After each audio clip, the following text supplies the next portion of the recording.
E aí, meus amados, minhas amadas, tudo bem? Como é que vocês estão? Espero que bem. Vamos usar agora um estudo de caso. Vou pegar um exemplo e vou aproveitar para, dentro desse exemplo, abranger outros casos também que eu acho que seguem na mesma linha. Lembrando para você que é o autor desse texto, né, que eu vou dar o meu palpite, e para todos vocês que estão ouvindo, não vejam isso como verdade absoluta, é apenas a minha opinião, a minha percepção, e eu honestamente posso estar completamente equivocado, e o texto de vocês, do jeito que estiver, pode ser publicado e fazer maior sucesso, né? É apenas a minha versão, mas eu acho que é um exemplo bem interessante. A gente vai falar de um poeta muito bom, né? Eu não vou falar o nome, pessoal, porque eu não sei para onde esse vídeo pode rodar, né? Ele até me autorizou a falar, mas eu prefiro manter o anonimato, vamos dizer assim, né? Não é o importante. É uma pessoa que escreve literatura de cordel, escreve na forma de cordel com muita perfeição, então tem o pleno domínio de todas as regras do cordel, vamos dizer assim. Então, por exemplo, como a gente está falando de um universo que abrange várias formas fixas, então o mínimo que essa pessoa teria que fazer ao escrever, o mínimo que qualquer pessoa tem que fazer ao escrever cordel é seguir as regras. Se ela nem seguisse as regras do cordel, da tradição do cordel, aí já nem daria para falar alguma coisa assim, falar primeiro vai arrumar a forma, porque você está falando de cordel, depois a gente vai analisar o teu conteúdo. No caso desse escritor, a gente tem um cuidado com a forma muito grande, então isso não seria problema nenhum, porque ele metrifica, ele usa as rimas do cordel e tudo mais. Então, isso vale para todo mundo. Se você está fazendo, no caso de poesia, né, alguma forma poética, alguma forma fixa, seja alguma modalidade do cordel, seja limerique, seja um soneto, um triolé, enfim, siga as regras daquela tradição, certo? Se você vai apresentar um livro de limerique desmetrificado, nem apresente. Ou melhor, não chame de limerique, né? Porque se você chamou de limerique, você tem que seguir limerique. No caso, esse aluno, ele está chamando de cordel, são poemas de cordel, então não pode lá rimar Ceará com cantar, por exemplo, né? Tem que estar dentro da tradição do cordel. Então esse é o mínimo para qualquer forma de poesia.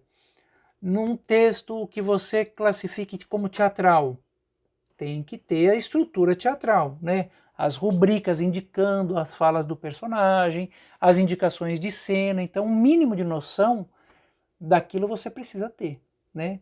E quando nomeou uma forma fixa, cumpra o que você está prometendo no nome, né? Você não vai lançar um livro de cordel com métricas irregulares. Mas esse escritor, ele usa não somente o poema literário, ele usa um conteúdo, que não tem problema nenhum, é muito legal, um conteúdo de matemática. Então a ideia dele é muito legal, é trazer poemas de matemática, questões, problemas, charadas de matemática com os poemas de cordel. Então ele vai falar da mesada, quanto que é uma mesada. Então ele cria na poesia poemas muito bem feitos, muito metrificados, muito geniais assim, para sugerir o problema, né, e fazer com que o leitor desvende aquilo tudo. Bom, a ideia é genial, né? Ele é um professor de matemática também, então ele domina o assunto, olha que interessante, a pessoa domina o assunto, né, sobre o qual ela está versando, domina a forma poética. Então assim, eu acho que tem um grande potencial para esse livro ser publicado, um grande potencial, porque é muito inovador.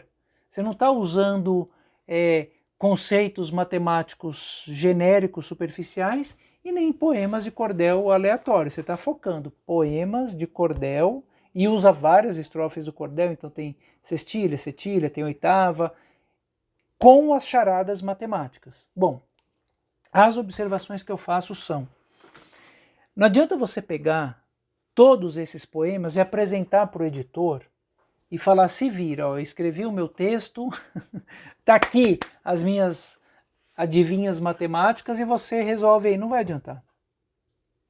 Então a minha sugestão é, qual é o público que vai ler esse livro?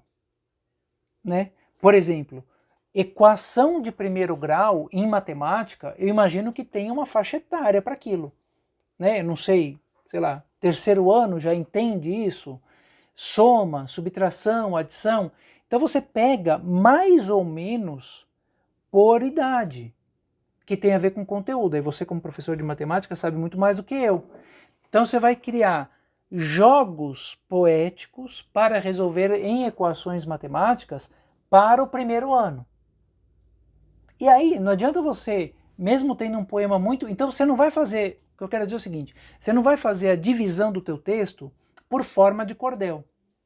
Ah, aqui eu vou fazer só cestilhas matemáticas, só oitavas matemáticas, só martelos matemáticas. Não, porque é um livro que vai misturar a poesia de cordel, que poderia ser qualquer poesia, pessoal, com a matemática, mas você está trabalhando um tema muito específico. Então, um professor de quarto ano não vai adotar esse livro se ele trouxer elementos muito simples para o seu aluno de quarto ano. E este mesmo professor de quarto ano não vai adotar esse livro se tiver temas muito complexos que não cabem na matemática do quarto ano. Porque quem vai adotar esse livro, se é um livro para quarto ano, é o professor polivalente, ele dá português e matemática também. Porque do primeiro ao quinto, vocês têm que saber, pessoal, e isso vocês têm que saber, do primeiro ao quinto ano, na maioria das escolas, quem dá a matéria são os professores polivalentes, né? Depois do sexto, isso geralmente, depois do sexto ano, começam a ter os professores para cada matéria. Então é um professor para matemática, um professor para português, né? Do primeiro ao quinto, você tem o mesmo professor dando a maioria das disciplinas, e aí, por exemplo, o professor de educação física é outro, o professor de artes é outro. Isso acontece na maioria das escolas. Então tem que saber que é o mesmo professor que vai aproveitar o teu livro para falar, poxa, podemos trabalhar a literatura de cordel, a poesia, métrica, rima, a história do cordel e os temas da matemática. Então a primeira coisa que você tem que fazer é separar por tema. Eu sei que você tem dezenas e dezenas de poemas, talvez com complexidade matemática diversa, então não é todo mundo junto.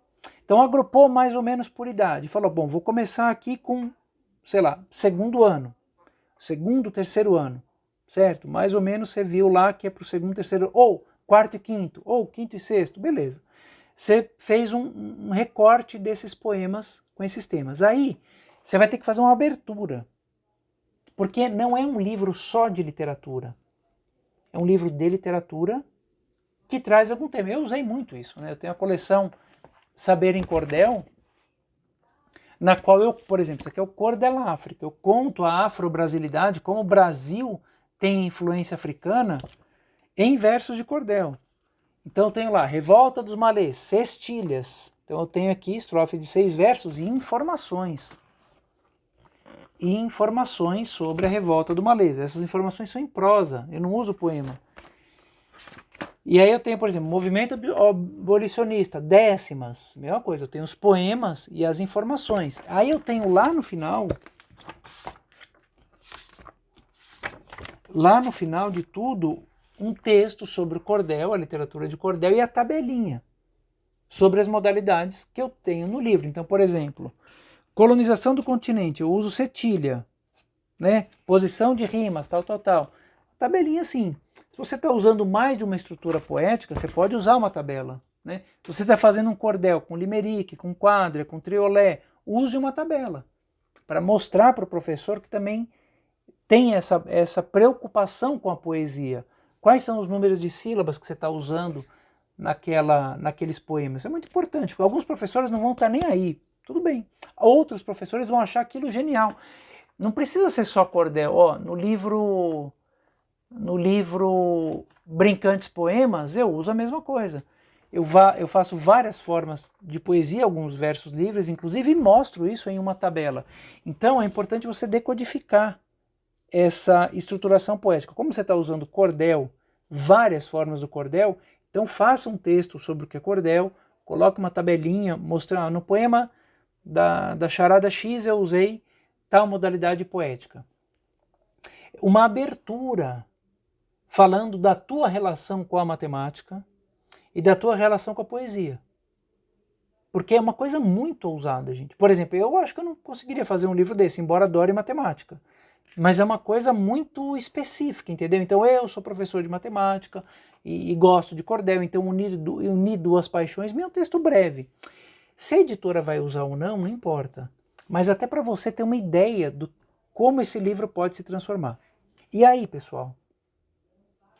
Eu vou dar a dica mais importante nesse caso, que serve para todo mundo que faz poesia. Com conteúdo. Não precisa botar tudo no verso. Eu vou dar a informação mais importante para quem faz poesia com conteúdo. Então, você vai falar poesia sobre sustentabilidade, sobre o dia da árvore, sobre fruta, enfim. Não coloque toda informação na poesia. No poema, na verdade. Por quê? Porque você vai ter uma necessidade visceral de querer fazer com que o teu poema fique muito formal. Porque, por exemplo, se você quer dizer que, sei lá, na matemática, a menina pegou 1 quilo, sei lá, 1 quilo de farinha para dividir. Aí você quer dizer que 1 quilo de farinha são 1000 gramas. Sei lá, nem sei se é isso. São 1000 gramas, né? 1 quilo de farinha são 1000 gramas. Então, essa informação, talvez você não precise colocar na poesia. Você faz um asterisco, ou uma caixinha, um box, e explica, né? A cada 10 gramas eu tenho 1 quilo de farinha. A cada 100 gramas, 10 vezes 100 gramas eu tenho 1 quilo de farinha. Para não espremer o seu poema. Para não espremer o teu poema. Então, se você quer dizer que a revolta do Malês foi de 1800 e tanto, gente, essa é uma informação que, se couber no verso de uma maneira lúdica e poética, tudo bem. Se não, tira do poema e abre em prosa. Entendeu? Não sufoca o poema. E outra coisa, para você especificamente, abra mais o teu poema. Não tem aquela necessidade de usar 2 ou 3 estrofes. Às vezes você vai fazer pequenas histórias com o teu poema. Pequenas histórias de 8 estrofes. Então, faça uma estrofe de abertura, né, contextualizando aquele personagem que vai estar naquela situação. Faça uma estrofe de encerramento. Às vezes coloque entre uma estrofe matemática e outra estrofe matemática, uma estrofe para a gente curtir, relaxar, dizendo que a personagem, nossa, ficou em dúvida, ela suou a camisa com aquela conta que ela fazia, e ela ficou, né, os lábios tremeram, o olhar ficou batido, para que a gente possa se identificar. Então, no seu caso especificamente, isso acontece com muita gente, eu mesmo já sempre caio nessa também. Vamos abrir esse poema. Abra esse poema. Traga mais estrofes, não tenha pressa para contar, não precisa contar uma charada em uma estrofe, ou 2 estrofes, ou 3 estrofes. Sempre que puder, abra. E é aquilo que é muito importante, na poesia narrativa, né, geralmente os versos acontecem de 2 em 2. Então, você pegar uma quadrinha, né, por exemplo, uma quadrinha, é que eu e a Mãe Terra somos pura união e no centro da Mãe... Deixa eu pegar uma quadrinha aqui, peraí.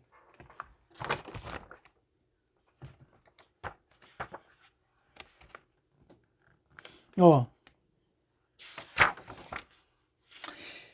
Se eu procuro pela paz, o primeiro verso, a paz sempre me procura, e o nosso abraço é cheio de carinho e de ternura. Se eu procuro pela paz, a paz sempre me procura, é como se fosse uma linha só. Se eu procuro pela paz, a paz sempre me procura. E o nosso abraço é cheio de carinho e de ternura. Então, os versos em uma narrativa, cujos versos são um rima, outro não rima, eles mais ou menos acontecem de 2 em 2. Mesmo os que rimam assim, eles têm essa pegada. Nas quadrinhas, nas cestilhas, na cetilha. Então, dê esse tempo para o verso. E às vezes aquela informação que você está usando em um verso, você vai fazer uma estrofe inteira. Então, particularmente, eu acho que o teu texto tem um super potencial, é uma ideia inovadora, genial, mas você está correndo o risco de ser burocrático. Entendeu? Você está correndo o risco de ser burocrático, no qual o seguinte movimento pode acontecer: o seu livro pode ser publicado, os professores amam, porque tem muita coisa, é muito rico, mas o aluno não vibra. Entendeu? E a gente não está fazendo o livro para professor. Sabendo que o professor é quem escolhe, passa pelo professor, aquela coisa toda.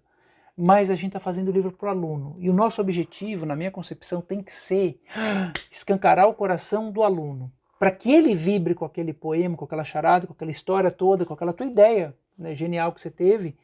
Então, abra mais a tua história. Se preciso, jogue na prosa.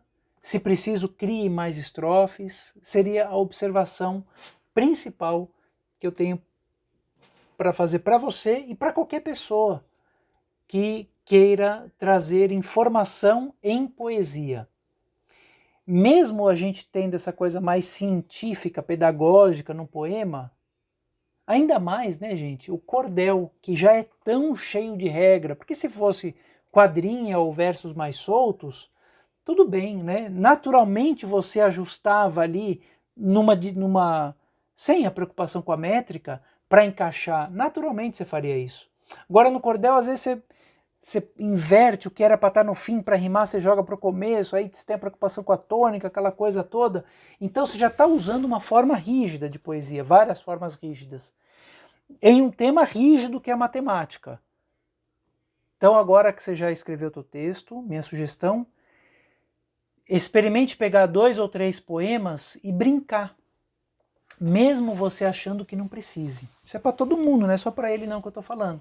Mesmo você achando, não, quero fazer assim, dane-se, é uma escolha tua e eu respeito, pode dar muito certo, mas como exercício, pegue 2 ou 3 e faça isso que eu estou falando, para você ver outras possibilidades, se é que possam ocorrer para você ou não. No mais, realmente, parabéns, teu texto é muito bom, muito bem escrito, e eu acho que pode dar muito certo. Tá bom, pessoal? Beijão para vocês aí.